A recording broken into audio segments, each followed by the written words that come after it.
আসসালামু আলাইকুম সবাইকে। আজকে আমি খুবই সহজ একটি DIY নিয়ে এসেছি। মাত্র ৩টি উপকরণে এটি তৈরি হবে। আর এটার ফলে আপনার শুষ্ক ঠোঁট বা মরা চামড়া হয়েছে সেই ঠোঁটের সমস্ত সমস্যা দূর হয়ে ঠোঁটটা একদম পিঙ্কিশ হয়ে যাবে। তো এর জন্য প্রথমে আমি ৩ চামচ চিনি নিয়ে নিচ্ছি। আপনারা চাইলে ব্রাউন সুগার নিতে পারেন। আর নিচ্ছি গোলাপের পাপড়ি গুঁড়ো, আর যেটা কিনা আমি শুকিয়ে তারপর হালকা একটু তেলে গুঁড়ো করে নিয়েছি। আপনাদের কাছে এটা না থাকলে 1 থেকে 2 ফোঁটা কি বলে ফুড কালার ইউজ করতে পারেন।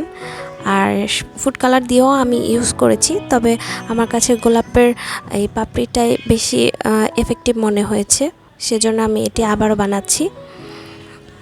তো এটাকে নিয়ে আমি অল্প একটু নারকেল তেল অ্যাড করেছি এখানে। আপনারা চাইলে অলিভ অয়েল অ্যাড করতে পারেন।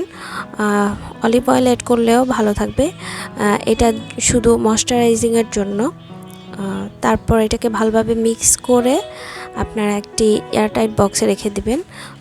যখন দেখবেন একটু গামাখা হয়ে এসেছে তখনই বুঝতে হবে এখন আর তেলটা দিতে হবে না। তো আমি এটাকে একটা এয়ারটাইট কন্টেনারে রেখে দিব। আপনারা এটাকে প্রায় 2 সপ্তাহ মতো ইউজ করতে পারবেন। 2 সপ্তাহ মতো এটা গলবে না, কিছুই হবে না, বরঞ্চ আরও বেশি করতে পারবেন। প্রতিদিন এটা 1 থেকে 2 বার ইউজ করবেন। তারপর হালকা একটু ঠোঁটটাকে ময়শ্চারাইজ করে নেবেন। ভ্যাসলিন অর আপনারা যেই লিপ বাম ইউজ করেন সেটা দিয়ে নেবেন।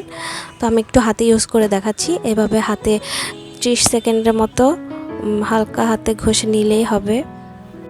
তো এভাবে কিছুক্ষণ রাব করে নেওয়ার পরে দেখবেন চিনিগুলো গলে গিয়েছে, তখন ঠোঁটটাকে ধুয়ে নেবেন, তারপরে লিপ বাম লাগিয়ে নেবেন।